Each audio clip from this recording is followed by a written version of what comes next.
নমস্কার বন্ধুরা, আজকে নতুন একটা রেসিপি নিয়ে আমি আবারও চলে এসেছি। কালকে বাড়িতে অনেক আত্মীয় স্বজন এসেছিল। তারা সন্ধ্যাবেলা বাড়ি যাওয়ার জন্য বের হতেই হঠাৎ করে ঝড় বৃষ্টি শুরু হয়ে যায়। এবার সেই সময় তো বাড়ি যাওয়াও যাবে না, তাই তাদের আবদার বিকেলবেলা মোমো খাওয়াতে হবে। যথারীতি তাদের আবদার মেটাতে আমরা বাইরে মোমো কেনার জন্য বের হয়ে যাই। কিন্তু আমাদের এইখানের একটা রেস্টুরেন্টেও মোমো নেই। এখন গ্যাসের যা ক্রাইসিস চলছে, তাতে মোমো খোঁজাটা একটু ডিফিকাল্ট ব্যাপার। তাই হতাশ হয়ে বাড়ি ফিরে আসি। এবার ভাবতে থাকি কী করে তাদের আবদার মেটানো যায়। তখন হঠাৎ করেই মনে পড়ে বাড়িতে তো অনেক কাঠ আছে, তাহলে মোমো বানালেই হয়। তো চলুন আজকে বাড়িতে কিভাবে মোমো বানালাম সেটা দেখিয়ে নিই। তার জন্য এখানে ময়দা আর সব সবজি নিয়ে নিয়েছি। এখানে বাঁধাকপি আর গাজরটাকে গ্রেট করা হয়ে গেছে। এবার এদিকে তেল বসিয়ে দিয়েছি, তার মধ্যে দিয়ে দিচ্ছি পেঁয়াজ কুচি। পেঁয়াজটাকে একটু ভেজে নিয়ে ওর মধ্যে দিয়ে দিয়েছি সামান্য পরিমাণে নুন হলুদ।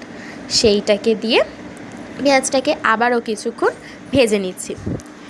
এরপর ওর মধ্যে দিয়ে দিচ্ছি লঙ্কার গুঁড়ো আর দিয়ে দিচ্ছি গ্রেট করে রাখা গাজর আর বাঁধাকপিটাকে দিয়ে এবার সেইগুলোকে খুব ভালো করে এর সঙ্গে মিশিয়ে নিচ্ছি। এগুলো ভালো করে মেশানো হয়ে গেলে ওর মধ্যে দিয়ে দিচ্ছি ম্যাগি মশলা। ম্যাগি মশলাটা দিলে কিন্তু এর টেস্টটা আরও বেড়ে যায়। ম্যাগি মশলাটাকে দিয়ে ভালো করে মিশিয়ে নিয়ে নামিয়ে নিয়েছি। এবার মোমোটা স্টিমে বসানোর আগে এইখানে জলটাকে গরম হওয়ার জন্য রেখে দিয়েছি। এবার ময়দাটা মেখে রেখেছিলাম, সেখান দিয়ে একটু লেচি কেটে নিয়ে লুচির মতন বড় বড় করে বেলে নিচ্ছি। আর এখানে এইরকম থালা নিয়েছি, যার মধ্যে তেল মাখিয়ে নিচ্ছি। এরপর ওই যে বেলে নিয়েছিলাম তার মধ্যে বাটি বসিয়ে ছোট ছোট করে কেটে নিচ্ছি।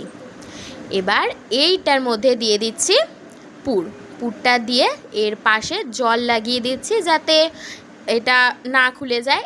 এরপর নিজের মনের মতো শেপ দিয়ে নিলেই ব্যাস রেডি মোমো শেপ দেওয়া। এরপর মোমোটাকে বসিয়ে দিয়েছি স্টিম হওয়ার জন্য।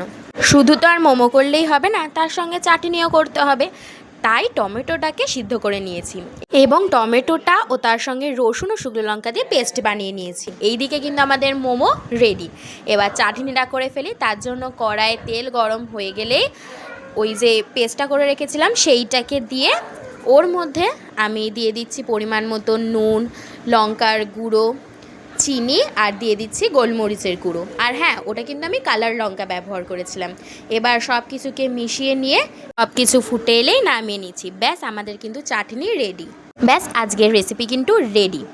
আর কেমন লাগলো অবশ্যই কমেন্ট করে জানাবেন। ভালো লাগলে লাইক করবেন, শেয়ার করবেন এবং আমাদের চ্যানেলে নতুন হয়ে থাকলে অবশ্যই সাবস্ক্রাইব করবেন। ধন্যবাদ।